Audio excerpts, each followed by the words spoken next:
Are you getting my voice properly? Yeah, it is audible, but like a bit moderate, I would say. The volume is moderate. It's not high. Okay. I don't know how to increase the volume here because that's full from my side actually. Okay, sir. All right. So let me share the slides.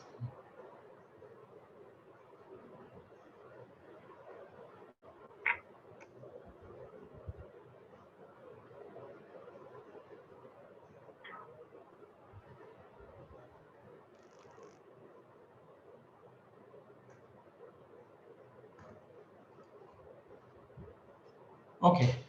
Good afternoon, everybody. So, title of my talk today is Computer-Aided Vaccine Design Against the Emerging Strains of Pathogens. Basically, I will talk about concept of computer-aided vaccine design. But this is a question uh, you may ask that what the computer scientist is doing in the vaccine design. Okay, before I go further, actually, Ethan, I want to ask a simple question. How many biologists are here in the apartment and how many computer persons are there?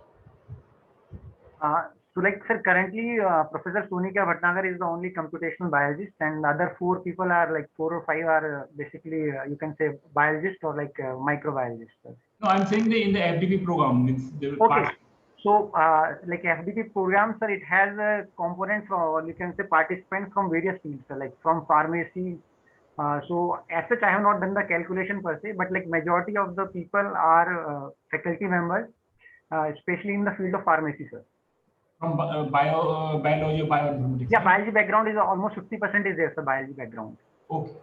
Because accordingly, I will Yes. give my talk. Anyway, Okay, sir. so first I will talk about the concept of the vaccine, basically. And mainly I will focus on the subunit vaccines, or we call the epitope-based vaccines. And then I will talk about the different type of vaccines due to the emerging strains of the virus or bacteria, and the concept that how the vaccines have been developed for the COVID-19. So I will cover that part. So first thing, let's say we all know that there was a problem of we have the problem of this COVID-19.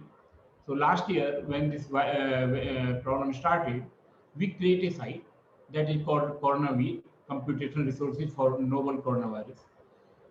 Because there is a two type of scientists. One is basically who do the depth science, who try to understand the concept, and there is a application scientist. And we consider ourselves in application scientist, where we are not worried about too much about depth of the science. We are worried that how to help the public using our science, because we are in the computer. So basic job we have actually to develop the softwares for the persons working in the field of biological sciences or pharmacological sciences, so that they can get the benefit of these computer softwares. So I'm not a hardcore biologist or chemist or pharma. I'm not. I'm basically more or less a computer person and work as a IT head for long time. So first thing for me, any problem we humanity face, that how to help them actually. So what we did actually, we create a site, this CoronaV. So what we did here actually, it's nothing any specific. We put the different links, very important links, where you will search these links. You can get it from the Google or other places. So what we did, we collect and compile these links and we put on the main page. Then next question is, people scientifically, you want to know what is the size of the coronavirus, how many nucleotides it have actually. So genome basically.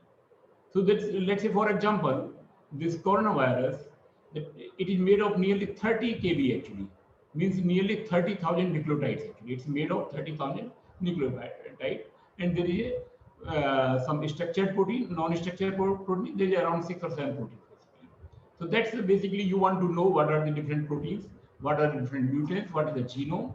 So what we did, We put the different genomes and informations here. The next question is you have in mind, anyone has in the mind, that how you will diagnose. What are the different diagnostic tools? Let's say if you are interested in designing the primers, actually, RT-PCR type of tools, you want to design the tools, even for the new state, then how you can design. So we have put it there. What will be the possible vaccine candidate? Because there is a one thing, it's clear, development of vaccine is not a easy job.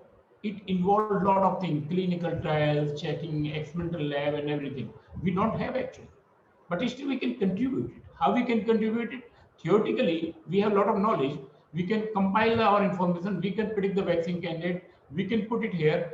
Anybody who is working in this field, they can take from it, and it is freely available, and then they can use it.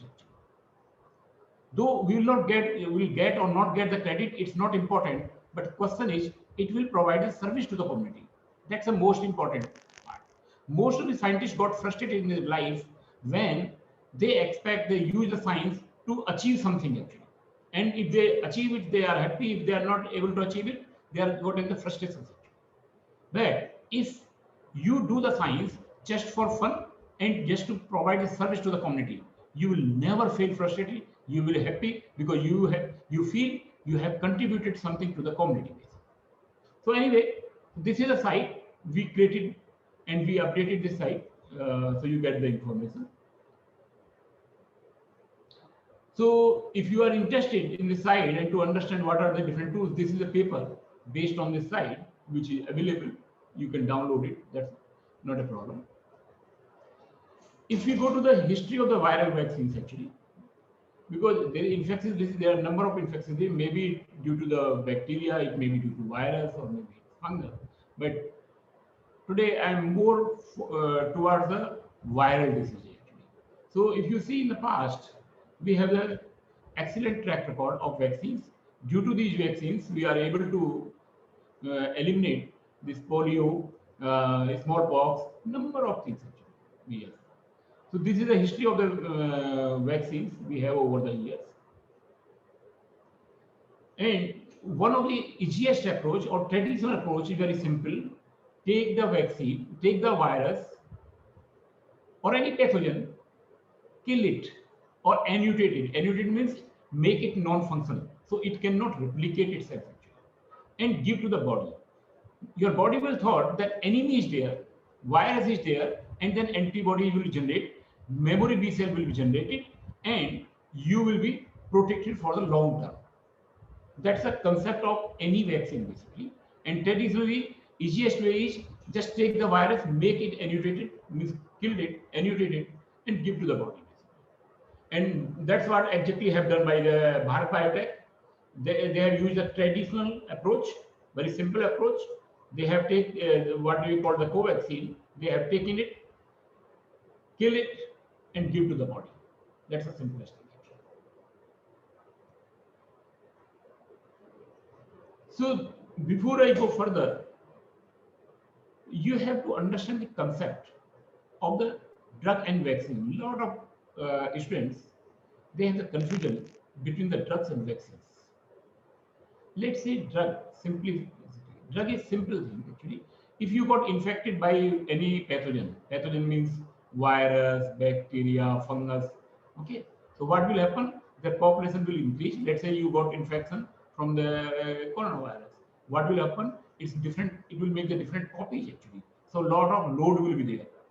So what is a drug? You will give some molecules, okay, some chemical that is called drug to your body, and what it will do? It will selectively kill the virus. So it will reduce the population of the virus directly, and that's the concept of drug. So drug is nothing, basically you are giving some chemical, and that chemical will kill the particular pathogen. In this case, virus. So that's a drug. Even the next time when you got infected again, you will do the same thing. So in drug business, every time when you are got infected, you have to take the drug so that load of the virus or pathogen can be reduced. But in case of the vaccine, you are basically training your immune system. Because fortunately, you have started drug or maybe vaccines from last 200 years.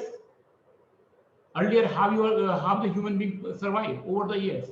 Because we already have the built-in system in our body which know how to fight against the virus, bacteria, or any pathogen. Basically, only problem is here actually. It's a matter of time who will win. If virus replicate too fast and our body is not able to cope up or will not able to fight with this actually with the same speed, then we will get the infected.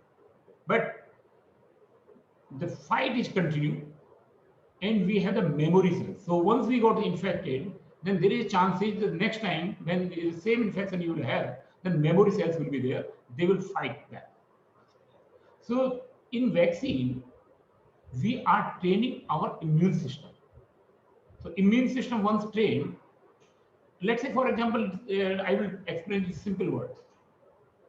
In normal human body, there is a 10 to the power 13, around 10 to the power 13 type of B cells. 10 to the power 13 type of B cells. And each B cell have the different type of antibodies. Different, so they recognize a different type of pathogens. So when there is any virus or any pathogen, new pathogens come, there are some cells which can recognize it, but their number is very few actually. Though large number of cells are there, but still getting the particular type of cells is difficult actually. So chances that virus or pathogen will interact with this cell is very limited. What happened? Let's say you got infected, then some of the virus will interact with these cells which can recognize this virus. So what the memory cells will do, what the cells will do, B cells, there will be two type of things. There will be plasma cells, they will generate the plasma cells, and there will be memory cells. So plasma cell will produce lot of antibodies which will recognize this particular virus or fungus, and then it will kill it. That's called antibodies. Okay, so population of antibodies will increase in the population. So if you got the infection again another time, actually the antibodies are already there. They will recognize, they will kill you. But antibodies will be finished over the time. That's there is a memory. But there is a memory B cells. Mean the cell which have the antibodies which can recognize this particular type of virus, they will remain the same in their body. That is called memory B cells.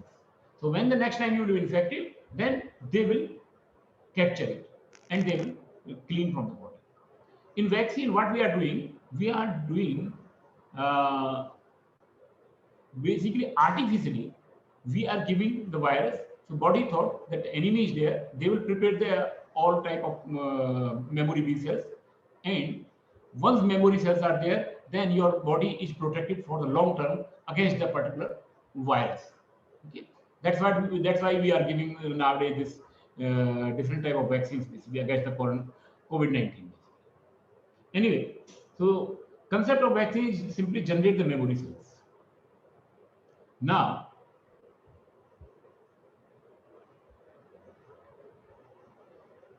okay, this is just the history of the vaccines, because how they discovered it, because that's a very important thing. What I'm teaching to you looks very simple actually. But if you go to the history, the persons who discovered the first time, it take over the years over years. So what they observed over the time, the children protected from the smallpox, okay, who recovered from the smallpox, they are basically not infected in their whole life. That has been observed, that once you got infected from the smallpox in your life, and if you survive, because the chance is that you will die. If you survive, then for your whole life you are protected. You will not get again infected. So this is an excellent observation actually they had, earlier scientists. Okay, so they thought that what we should do. So what they start actually, that is called variolation. they take the blood of the person who got infected and they give to the healthy person just to provide a protection actually. So this way, the vaccines concept started. They later on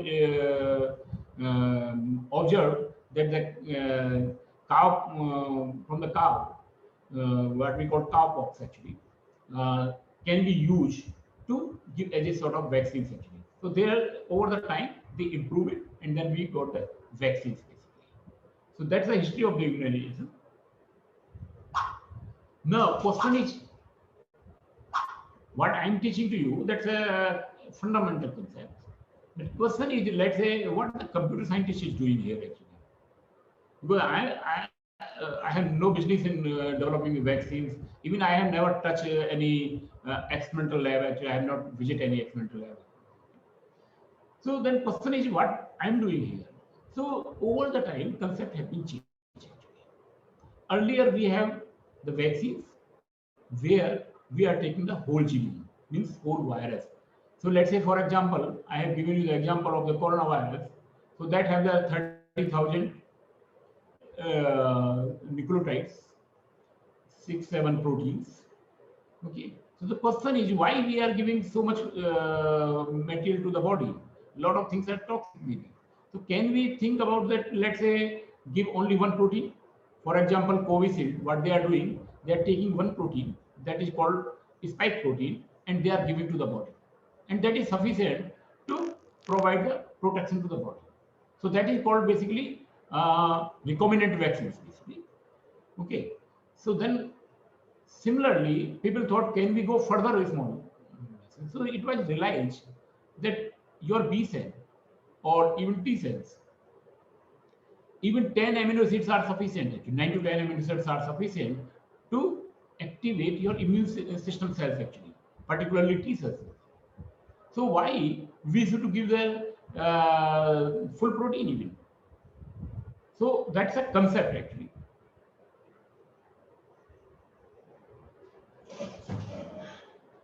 Okay. So now you can see what will happen. You have the different protections with you. So when any virus, these are the any virus pathogen. Let's say any pathogen, when to try to enter into our skin, because they have to enter in our body, then there will be a first level of protection is there. Even if they cross it, then next level protection is called innate, releasing some biochemical substances which also kill some of the pathogens.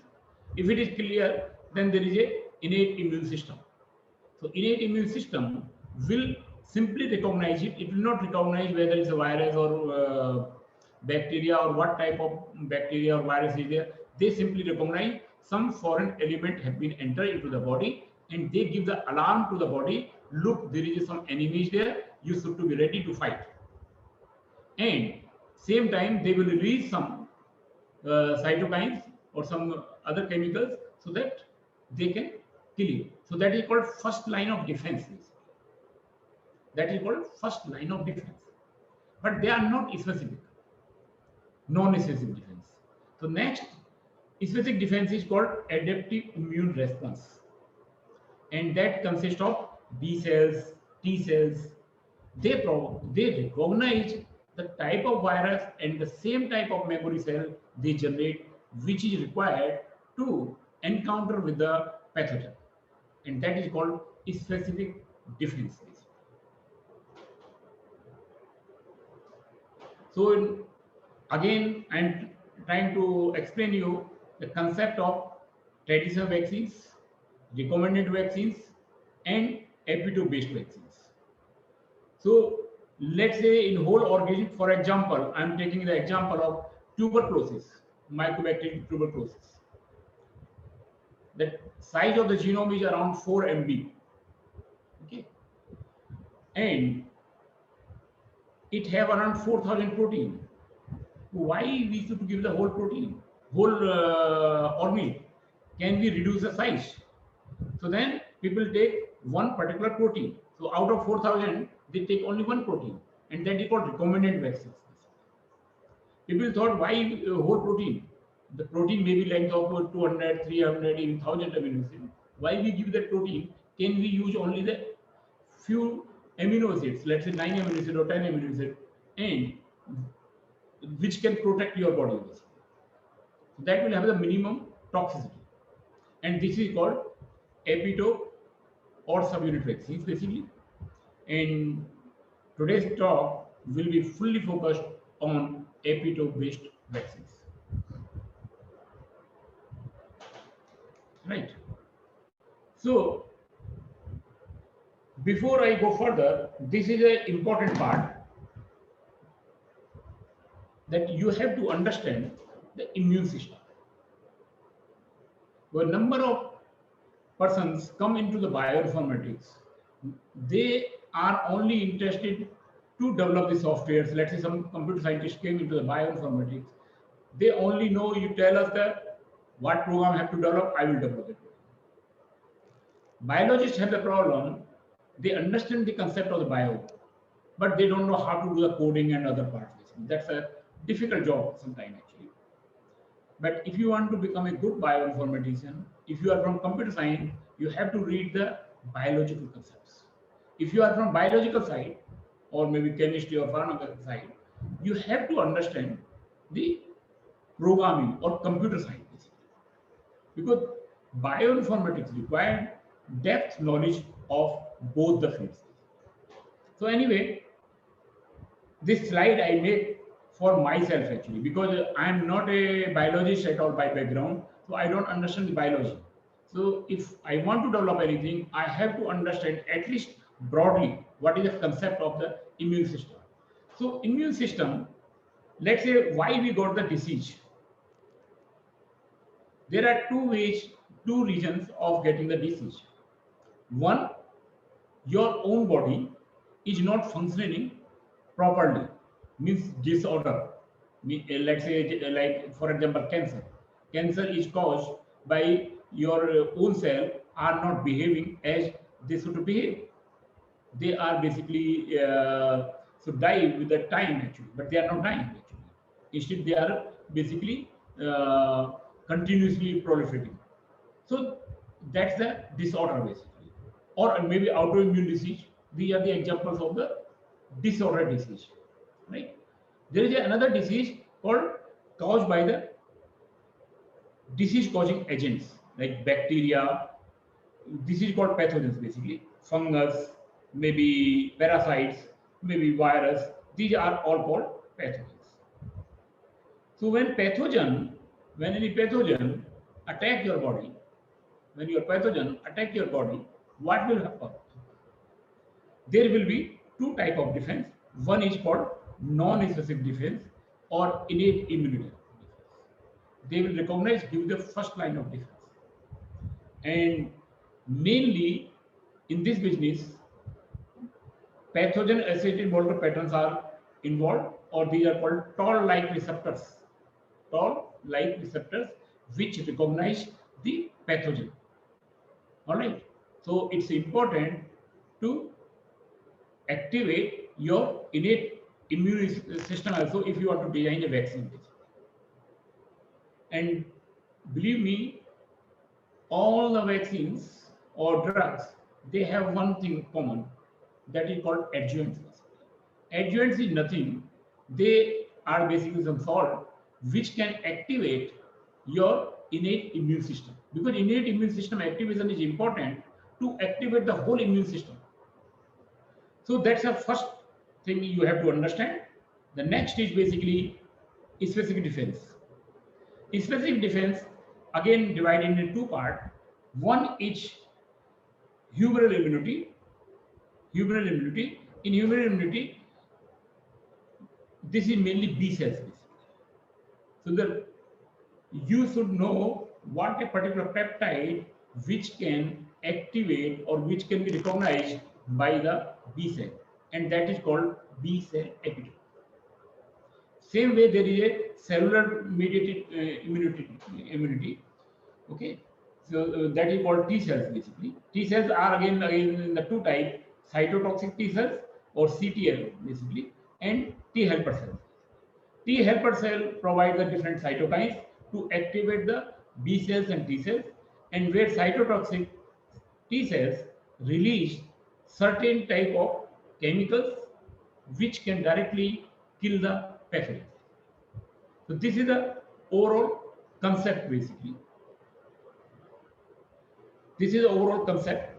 Now, I will go into the brief. What is the different concepts? Just think. There are two possibilities are there. One, your enemy here is pathogen basically, is inside your cell. Inside your cell. What will happen? What will happen?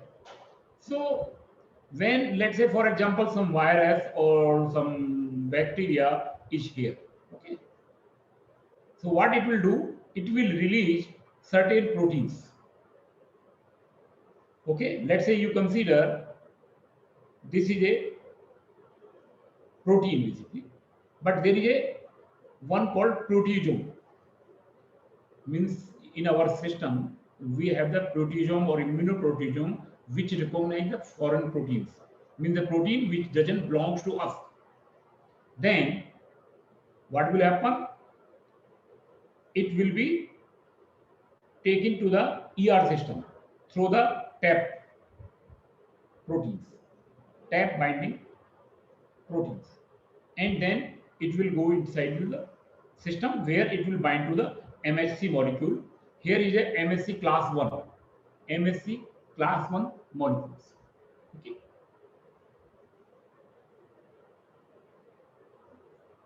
Okay. Now question arise,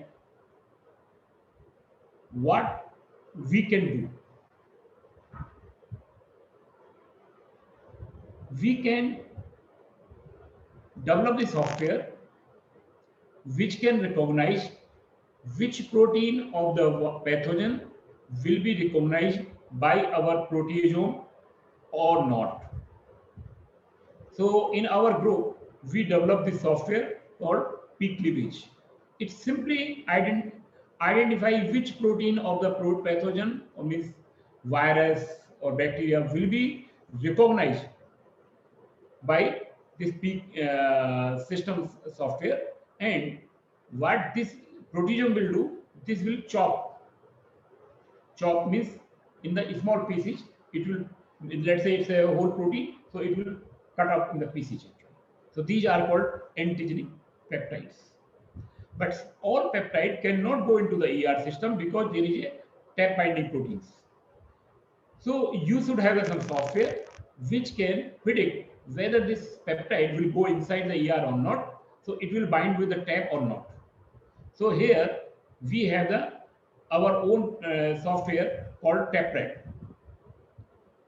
I am not saying that we have only developed the method. These are the methods developed by other groups, TAP Hunter, TAPRAD, okay, or NetChop. They are developed by other groups, but TAPRAD is our method. Then once it enters into ER system, then it will bind to the HLA. But all peptides which enter into the ER will not bind with the MSC class 1 molecule. Only few will bind.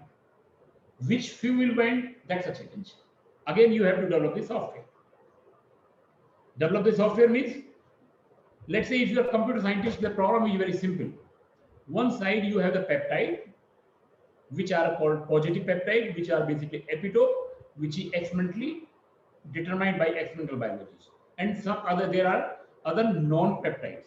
So this is a simply binary classification problem. Means one side you have the binders, this is called non-binders, positive peptide, negative peptides. Only thing you have to develop the software. Okay. Now it will be recognized by this software, and here again we have developed this software ProPrad1. These software are developed by some other groups, and then it will taken by the MSC molecules. Anybody want to say anything? All right. So once it is recognized, then it will go into the cell surface where it will be recognized by cytotoxic T cells or CD8 cells. So what CD8 cell will do? It will release some cytokines and it will kill the cell. So that's a mechanism how any pathogen which is inside the cell will be killed by the cytotoxic T cells. Okay.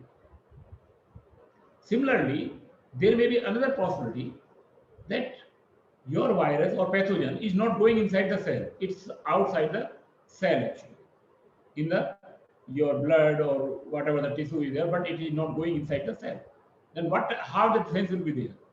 Because here some protein will be released by the antigen, because any pathogen or pathogen means virus, they release certain proteins. Okay, so they will release some protein, and these protein will be engulfed by the cell. This is called antigen presenting cells, and they will take it to the lysosome. Lysosome will kill it to the small pieces, and small pieces in the peptides basically. Once it is there, then it will bind to the MSC class 2 molecules, and once it bound to the MSC class 2 molecules, it will be taken on the cell surface where the CD4 cells, here is a CD4, earlier it was CD8 cells. It will be monitored by CD8 4 cell, and it will realize that something is wrong in the system. They will release some cytokines, and these cytokines will activate CD8 cells as well as the B cells. All right. Similarly, you have to develop the tool at different places. So let's say we have the tools like ProPred developed by our group, which predict whether a given peptide will bind to the MSC or not. And then we have the other tools, what type of cytokines will be released by CD4 cells when it recognizes a given peptide. Basically, it may be interferon gamma, or it may be IL4. So it will predict that part basically. So that's where our contribution is there. What we are doing basically, we are developing the software to predict the different mechanisms. This is one of the first software we developed in 2000, long time back. And what we did actually, we developed the tools, because if you are a biologist, you understand there is a different type of HLA typing. There is one word called HLA typing. As a human being, you have large number of HLA typings already available. So ideal vaccine is that vaccine which can bind to the wide range of HLA alleles. That's called HLA alleles. So here is the example of HLA alleles. So they will bind to the particular HLA allele, and we have to find out the region. We have to find out the peptide in a protein which can bind to the large number of HLA allele, because we don't know individual have which HLA allele. So it's important to design the vaccine which work for all.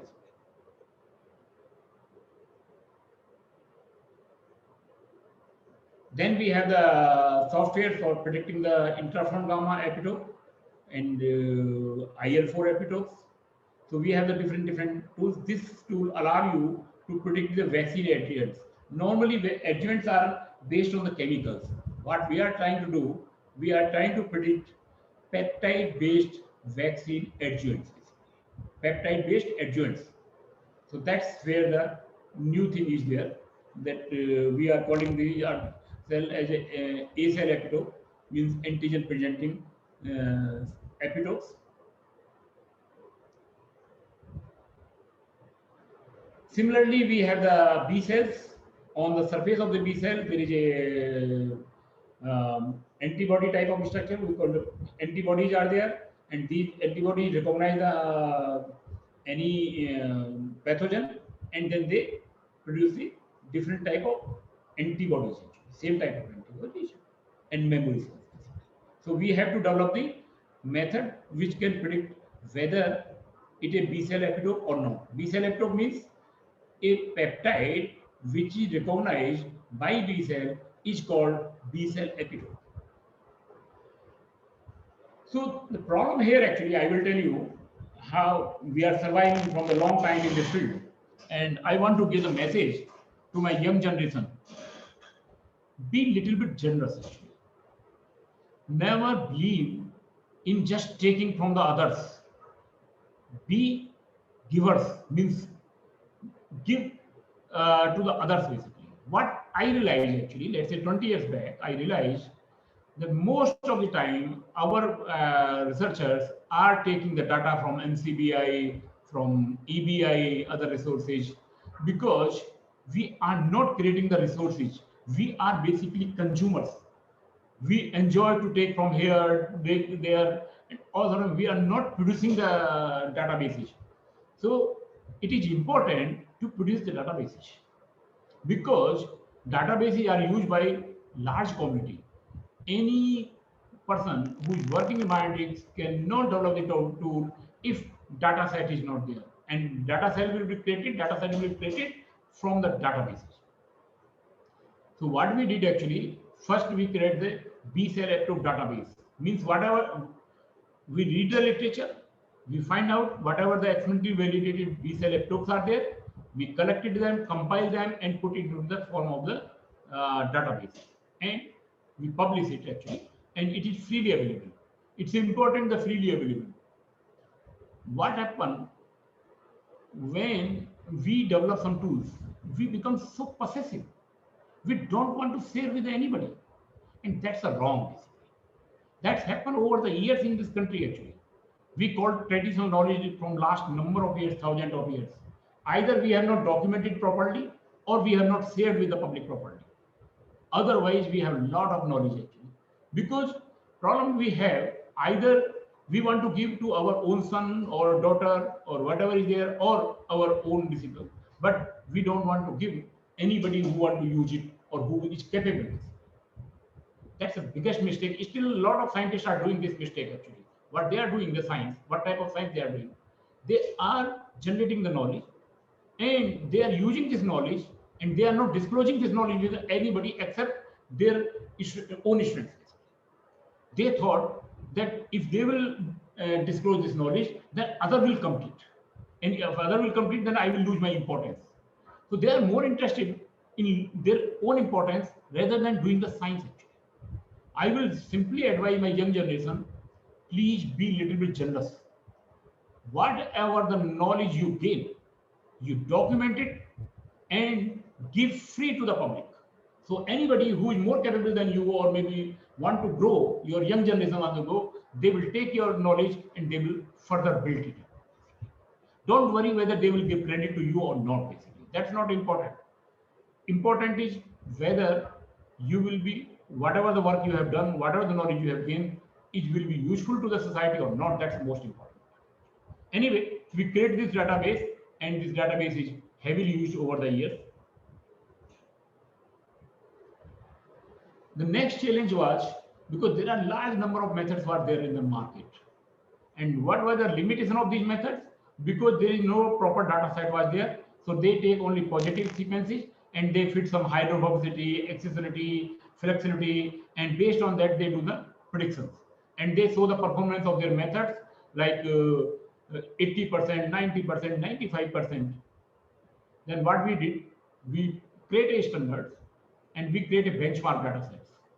And we evaluate all the methods, and we got this conclusion that none of the method is have the performance more than 57.53, and 50% you can got, because you, when you do the two class classification, 50% you get by chance also, by coin, toss a coin basically.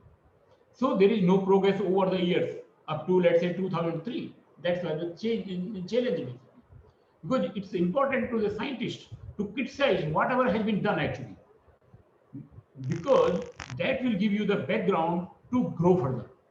If you don't understand the limitations of the existing methods, then how you will develop the better methods? So we realized and we benchmark it, and with that we publish this paper, and then we saw that existing methods are not better than the random prediction method. Then we propose that if you combine different properties, then it will can be increased slightly, 58.6. Now the challenge is, criticism is the one thing, you can criticize that existing methods are bad, but question same time is, can you do better than the others? Because criticizing others is the easiest job. Anybody can become the critics. But question is, can you propose a new method which is more accurate than the existing method? Sorry. So this is based on a physicochemical property, whatever we have done the work here. This is a basically challenge. What was the challenge? I will tell you. Already there was already machine learning techniques, deep learning techniques even at that time. Okay. So machine learning techniques is not new thing, it's a very old techniques. ANN is from the long time. But nobody was able to implement these techniques in predicting the B cell epitopes. Why? Because all these machine learning techniques, the limitations they have, they need the fixed length of vector, fixed length of features basically. Without that, it's very difficult for them to do any prediction. So question is basically how to do the prediction. So what we did actually, we make certain assumptions because the B cell epitope, they have the different length, 6 amino acid to 60 amino acid. And we don't know which region is binding, which region is not binding. All right. That was the problem. So we make the certain assumptions. One of them was basically, we believe that up to 20 amino acids sufficient basically to demonstrate. And then we, if peptide full information is not there, we collect from the literature and then we implement the first time machine learning technique in the field of B cell epitope. And this method is called ABC-PRED. Believe me, till today, this method become the main standard in the field. So far, it is heavily used by anybody who is working in the field of vaccines. Basically, they know it that the method ABC-PRED is one of the best methods for predicting B cell epitope. So these are the tools.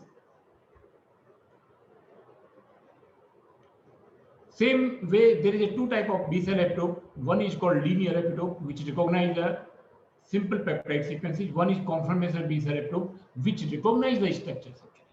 So we also developed this method called conformational B cell epitope. So I'm not going into the detail of these all methods. You can get it. These are called antibody specific because there is a different type of class of B cells which produce the different class of antibodies, IgA, IgE, IgM, right? So major question is, can we predict a peptide whether it can activate the IgG or IgA or Ig, means which can activate the B cell, which can produce the specific class of antibodies. So this is called IG-PRED method developed.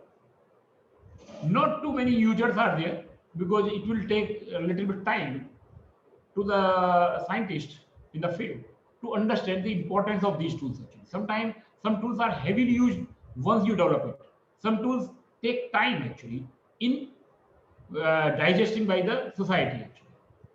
And we have the one example. We develop a tool called ToxinPRED, where we can predict the toxicity of the peptide and proteins. For few years, hardly there was 100 citations. Okay, from last year, because coronavirus is there, a lot of people are working the vaccine. That has been cited more than 300 times in 1.5 years, because the people recognize the importance of the tool. So this tool is not too many people are using presently, but I hope that they will use it. But important is concept. Same way we have the tools for the antigens, antigen database. So I'm not going in. We develop the tools for the innate immune system. So you can use the innate immune system adjuvants. And these are basically some tools recently we developed, which can be used to design the different type of vaccine adjuvants. In addition, Nowadays, people are talking about the siRNA-based therapy, siRNA-based therapy. But some siRNA can be immunotoxic. They can unnecessarily uh, proliferate your immune system, which may cause the autoimmune disease. So this tool called iMRNA can predict the immunomodulatory potential of RNA. Same way vaccine have vaccine DA can predict vaccine adjuvant, DNA-based vaccine adjuvants. So we have the different tool to predict the DNA-based vaccine adjuvants, RNA-based vaccine adjuvants, or maybe peptide-based vaccine adjuvants. These tools are already available, so I'm not going into the detail. Sometimes you want to understand that allergy is one of the problem, because when you have the new foods, basically GMO, genetically modified food, you want to know whether in the future it will be allergic or not. So this tool allows you to predict the allergen of the any protein. So anyway, this is a list of the servers and tools which is used for the different type of computer-aided vaccine design developed from our group. Though it's not all tools from our group, but most of the tools are there. You can use them. So here, before I go further, I will take the break. And I will ask the participant if you have some important questions. Okay, you can't wait for the, let's say, end of the lecture. You can ask now. So I can take few questions.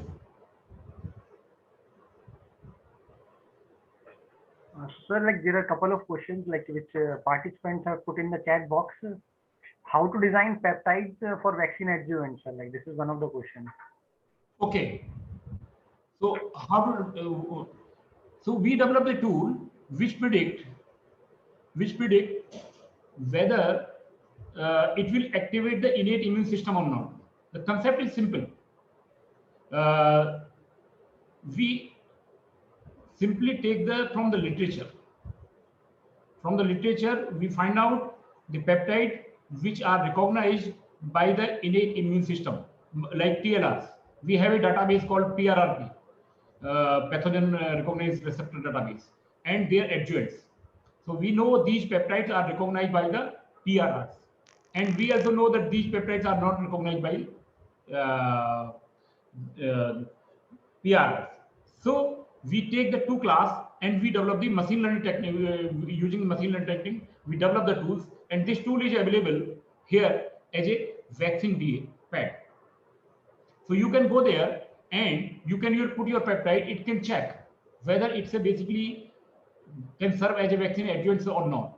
Or sometime if you are, let's say, you want to generate the analog, so it will do the mutations in your peptide, and it will find out the best mutations which can serve, means where your peptide can activate innate immune system. So you can design your peptide using this tool actually called vaccine. So there is another question like why there are two different servers, one for linear and one for B cell confirmation epitope? Yes, because let's say if you go, very interesting question, because I face this question from a long time. Ideally, on the B cell, we have the antibodies, and antibody recognize the structures, not the peptides. I'm not saying they cannot recognize the peptides, but they mainly, we believe that more than 90% they recognize the structures of the proteins. That, let's say this is a protein, this is the antibody, it will recognize it actually. So normally this is and this region is called conformational epitope, means it will recognize the conformation of the protein. That's why it is called the conformational B cell epitope. Okay, only 5 to 10% antibodies, they recognize peptide sequences, not the whole structure. They whether peptide have structure or not, they don't care. They simply recognize the peptide structure, and these are called the linear B cell epitope. Okay. So when we develop in initial phase, when I sent the first paper for B cell epitope prediction, the rework kit size that more than 95% or 90% are confirmation based cell approach, and you are only predicting 5%, then I give the argument, what is the use of confirmation epitope? Because theoretically it's fine that you have the new protein and then you recognize the confirmation epitope. But if you want to give as a vaccine candidate, it will not recognize, because when you will cut this part, then the structure will be open and then it will not maintain the confirmation. So it will not again recognized by the system. So that's a useless for the peptide-based vaccines.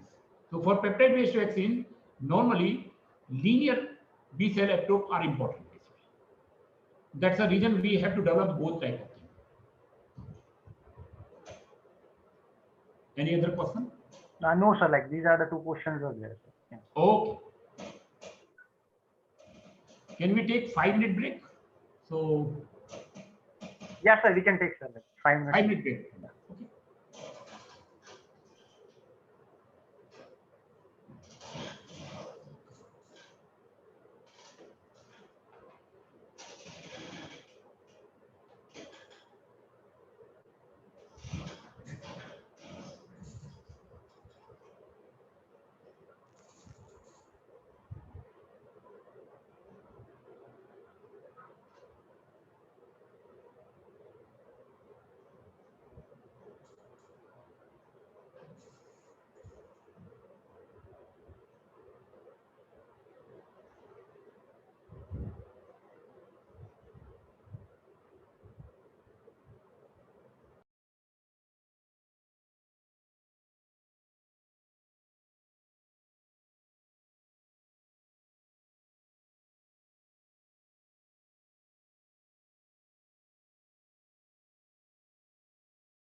Okay, I'm back. Okay, sir. Yeah.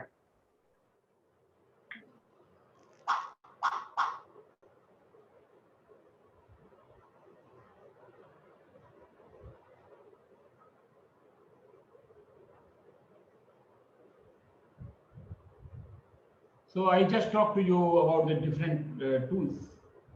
And if you want to really interested in this area, then we have the one review, little bit old, 3 years back, 3 or 4 years back. Novel in silico tools for designing peptide-based subunit vaccines in Indian.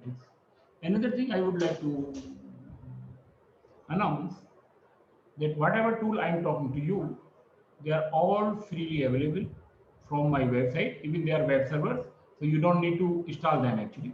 You just go to our website, put your sequence, and they will do the prediction. They are all free without any problem. Even if you are a developer, let's say computer scientist, and want to develop your own method, all data sets are available.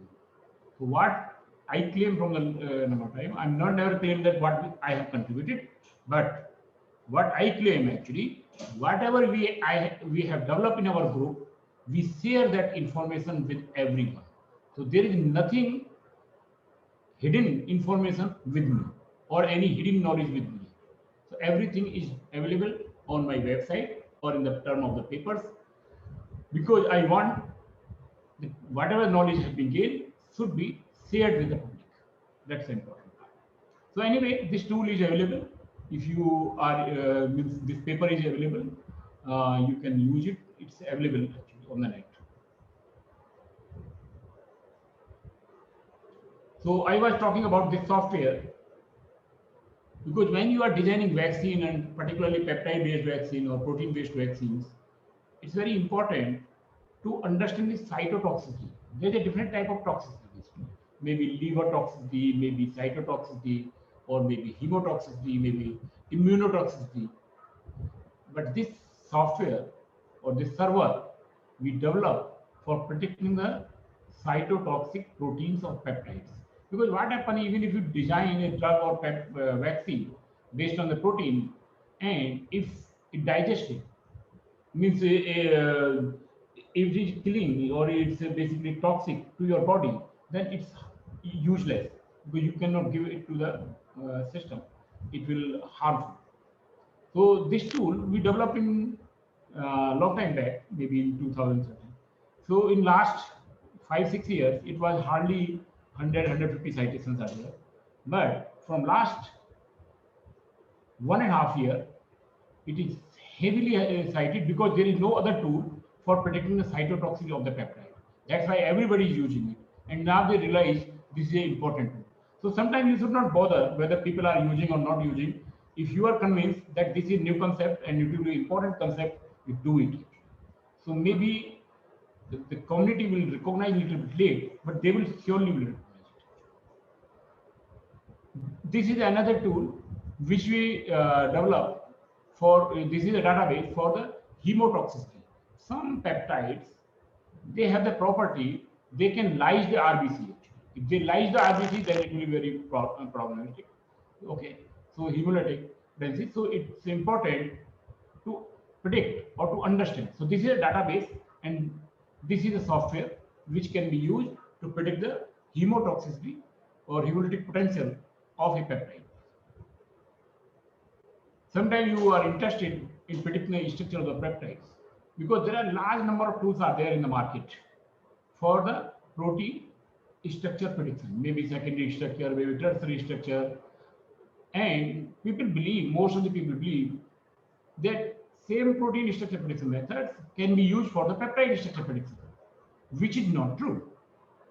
Region, peptide means it's less than 50 amino acids. Protein means any length, 200, 300, 400, but at least more than 50 amino acids, right? So the rules drive on the protein structure will not work on the peptide because the peptide is small.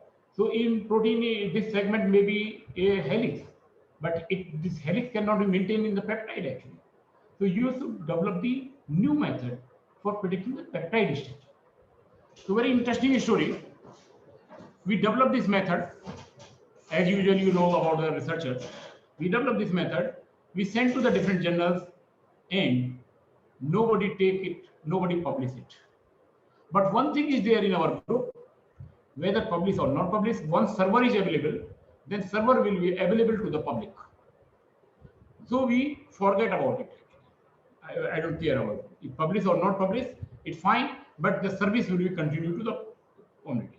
Somebody from France, they developed their own method and they demonstrate the same thing, that peptide structure cannot be solved by protein structure prediction methods. And they demonstrate that our method is much better than any protein structure prediction method.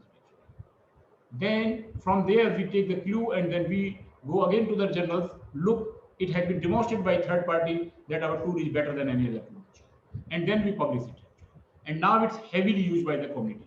So sometimes you should not bother whether you are able to publish it or not, but you should share your tools to the community.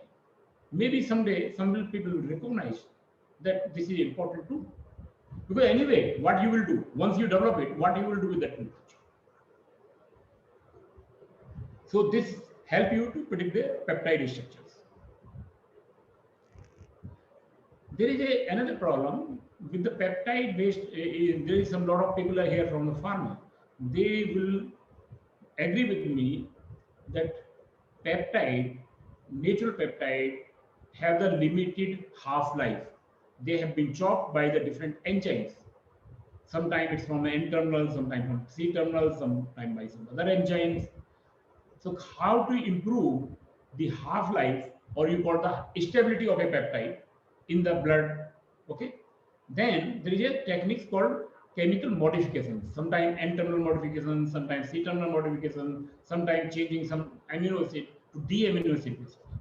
So all these modifications is fine, but how you predict what will be the structure of a chemically modified peptide?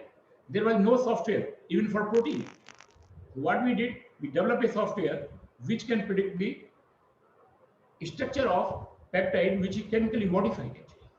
And this is available. So if you are interested in designing peptide based vaccines or drugs, then you can use this server, because it will help you even after modification of the chemical, whether it will retain the structure or not retain the structure.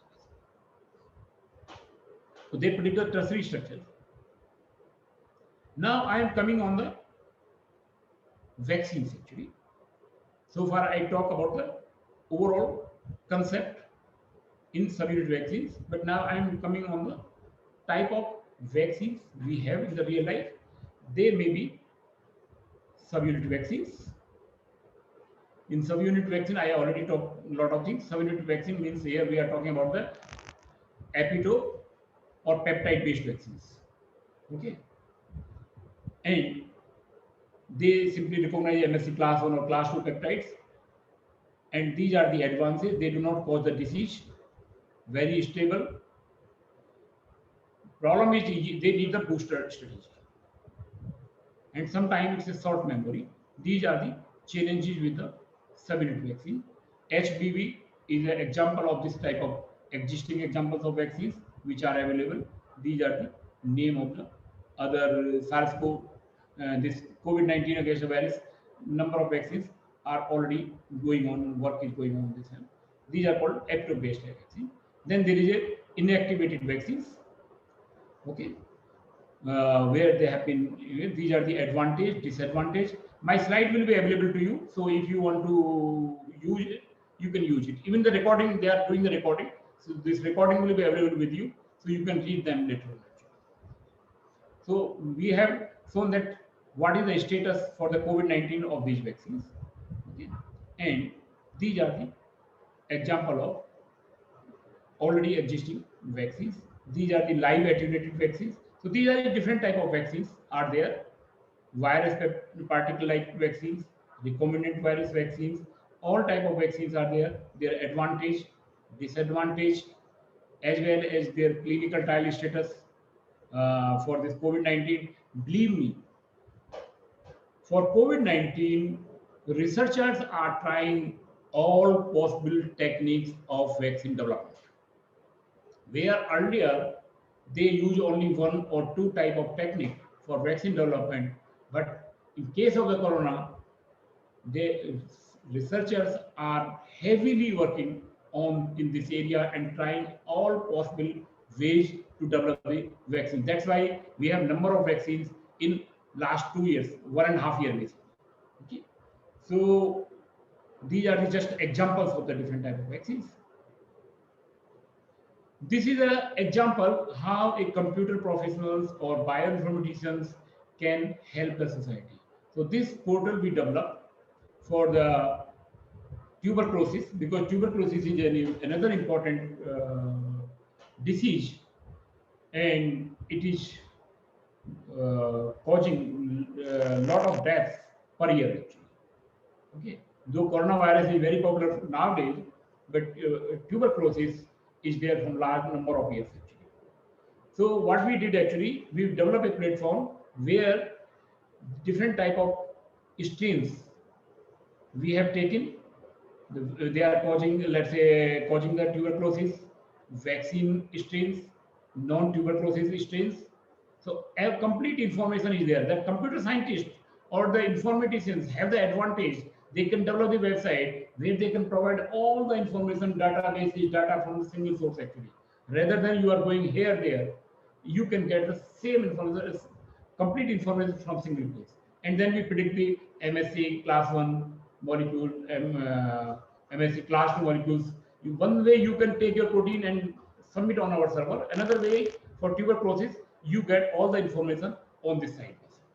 So that's a basically collection and comparison of information.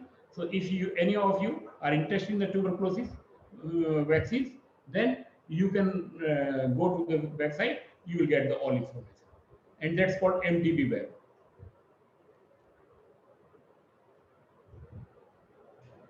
Now I'm coming on the viruses, because as you see, the title of my talk is basically emerging strains.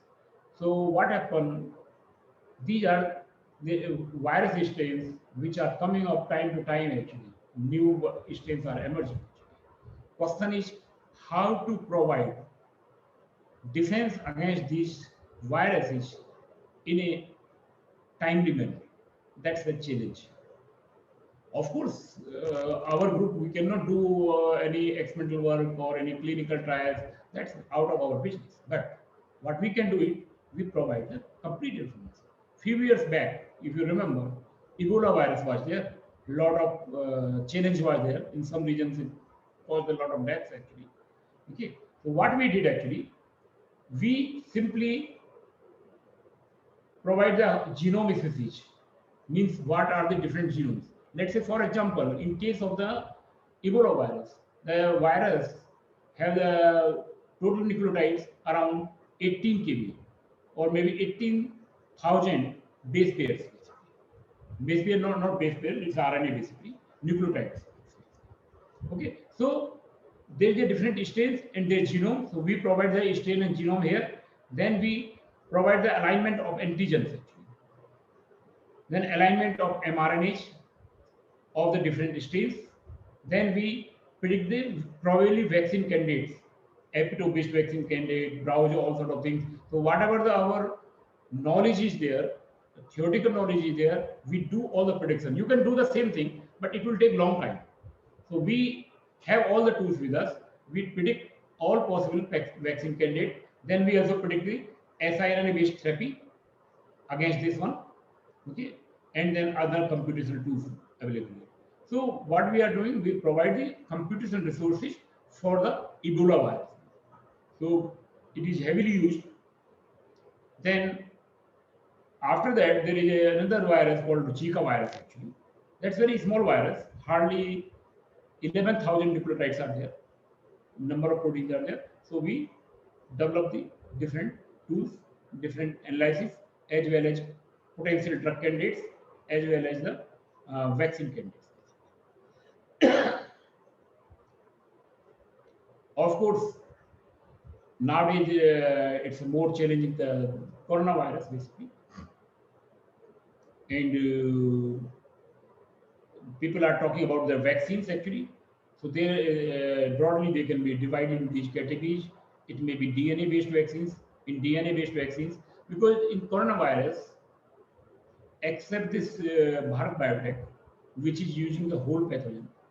Others are taking, most of the vaccines, they are taking envelope protein of coronavirus, that is called spike proteins. They are taking this protein, and based on this protein, they are basically designing the vaccines. In case of the, let's say, DNA vectors, basically, they are simply taking a vector where they are incorporating region which can encode for the spike proteins, so that when it goes into your body, then this will be replicate, this vector will replicate, and then it will produce the different copies of the spike proteins. Once the spike protein will be generated, then your body will generate the antibody against the spike protein, and then you will have the memory B cells as well as the antibodies against the spike proteins, right? Same way, some people are using the RNA. Rather than using a DNA, they are using the RNA. They are sending RNA, and then this RNA is converting into the protein, spike protein, and then it is used. For example, this this Covishield, actually, they are using the viral vector here, viral vector with, and in adenovirus they are putting this vector, and then it can be used. So there are different type of concepts are there. So Covaxin is the simplest concept, basically, where they have taken the coronavirus, they inactivate it, right? Once it is inactivated, then they give to the body. It go inside the body, and body thought that enemy is there, then they produce B cells as well as antibodies, and then you are basically have the protection against the coronavirus. That's the concept. This is the concept of the Covishield. You have the adenovirus, which is not the infectious to the human. Inside it, they are putting the DNA of inside the virus, that is corresponding to spike proteins. Then it will go there. Once it go there, the DNA will convert into the mRNA, and then mRNA will convert to the proteins, and then protein will be presented on cell surface, where it will be produce a different type of antibody against the antibody.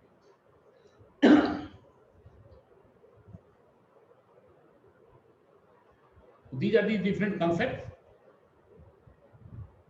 There are the questions from the lot of people, actually, why we are able to develop the vaccine in few months, even less than 1 year, where earlier vaccines they take long time, sometimes 15 years or 10 years or blah blah blah.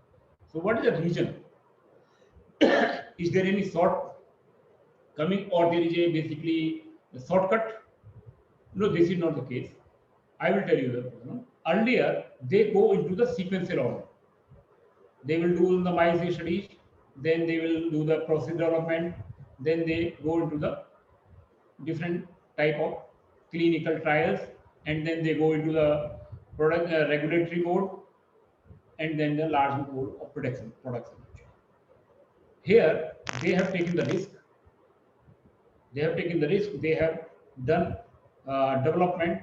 This development at the time of the trials itself, actually, and there is a rather than waiting for the result of the phase 1 trial, they start with phase 2 trial, actually, just to understand whether it will go or not. So it's a risky business this time, actually.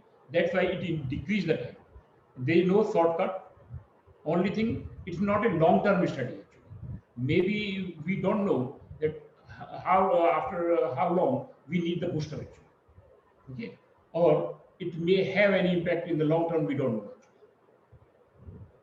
So these are some vaccines which are basically in India nowadays. Even Pfizer vaccines is coming, news, actually. So most of the vaccines are coming, actually. So this is a tool we developed, which is available. So anybody want to use it. It have the mainly drug concept, diagnostics, genomics, immunotherapeutics information. So I'm not going into the detail. You may read yourself, actually. It's important to understand the at immune system level. What exactly is the problem? There are a number of cytokines which are basically over what we call cytokine storm, means they are overexpressed in case of the coronavirus. So that's a very interesting phenomena. We don't know, frankly speaking. A lot of people, if you go to the newspaper or maybe on the radio or uh, uh, television, what you will see, everybody is selling in the name of immunity, that this will boost the immunity, this will do the immunity, blah blah blah. Everybody is talking about immunity. But frankly, whether a strong immune system is important or not, that's a question. Because in case of the coronavirus, most of the injury is due to the cytokine storm. And cytokine storm is produced more by the healthy person rather than by the non-healthy person. Means who is strong, a strong immune system, then this cytokine will be produced more. Actually. If you see the athletes and all sort of things, their cytokine is already high actually. And if they got the infection, then the chance is there that there will be more injury actually. So we don't know about this fact that certain things still we don't know actually. Okay. But what we are doing actually in our group, we are developing a tools which can predict or which can identify the peptides or regions which can activate the particular type of cytokine. So we have taken the IL-6. IL-6 is not only for the this particular, it is used also for the other purpose. So we develop a tool that's called prediction method, which is available to the public, and you can get from here. And fortunate part is there that most of the papers on the COVID-19, they are free for public. There is no restrictions. Briefing Biotics, normally they have the subscription sort of things. If you don't have the subscription, they will not allow you to download the paper. But COVID-19 related paper, they are allowing free to download. So everybody is working, including the journals, to help the community. So if you are interested, then this tool is there. Okay, this tool, you may say that I'm boasting about my citations, but this tool I want to show from the other point of view. Because one problem I have realized, let's say if you have seen the tools developed by for B-cell epitope or T-cell epitope, let's say two tools are there. One is developed in US or European country, or one is developed from India. You will hardly trust on the Indian tool. What you will do? You will trust on the tool or a software or web server which is developed abroad. That's a psychology problem we have. And I have seen it in a starting phase. Number of Indians have not recognized my tools. They prefer to use the tools developed by other scientists from the world.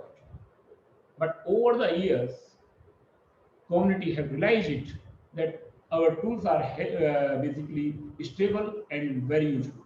And that's why I just want to show, particularly vaccine type of papers which are related to B-cell epitope. This is cited 976 times, heavily used basically by community, and in last 2 years, 1.5 years, nearly 250 times cited. So community is heavily using, the worldwide people are trusting on these tools actually. So slowly the Indian community is also trying to use these tools. So it's important to have the confidence on yourself or your own colleagues actually. And this is the tool for ProPred I was talking, one of the oldest tools actually. This is an old tool, but again very heavily cited, and still it is heavily cited actually. So most of the tools you can see that they are heavily used. I was talking about this paper. This was not used for few years actually, and now from last 1.5 years, more than 300 times it has been cited actually. And people are heavily using it for the vaccine development or protein therapeutics. So you can see though I'm not working only in the vaccine is the one field for me. I work on the pharmaceutics, pharma informatics, chemo informatics, and drug design. But still my tool developed for vaccines are heavily used basically. They are highly cited. So you can see the citation is heavily, that shows the confidence in the public that these tools are useful. So I will request that you use these tools. They are all free to you. Okay. Okay. Thank you very much for your time. And now I am open for the questions.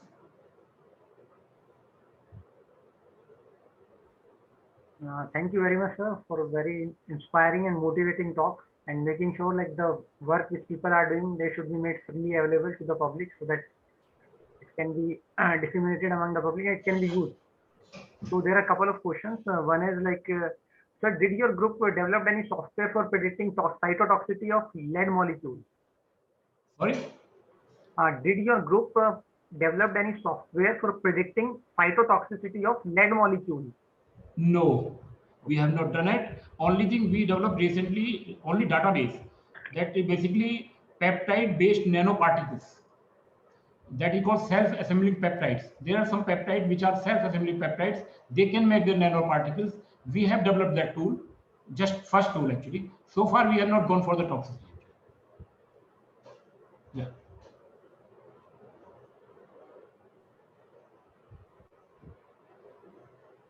I think, sir, in between you have already asked questions, so there are no other questions. So I would still ask participants to interact with sir. Sir, can you like, do you have any tool where we can like predict secondary structure of a peptide? Yes, we have. Somehow that tool is not still published. Okay. Because again, struggling with the community when you give new thing. But tool is available as well as it's on the archive actually, the paper for peptide structure prediction. Second structure. So it's like there are no more questions. I would again like to thank Professor JPS Raghavan for taking time from his busy schedule and giving us a like nice pipeline how to go about designing vaccines, or like even for like other things which he discussed, and like the topics which were covered there from wide variety, as sir mentioned, like his expertise is in various areas. So sir, like I'm sure like participants will look forward to your site and Sure. get their like what they specifically require with respect to their work. Sir. Once again, sir, thank you so much. Thank you very much. Thanks a lot.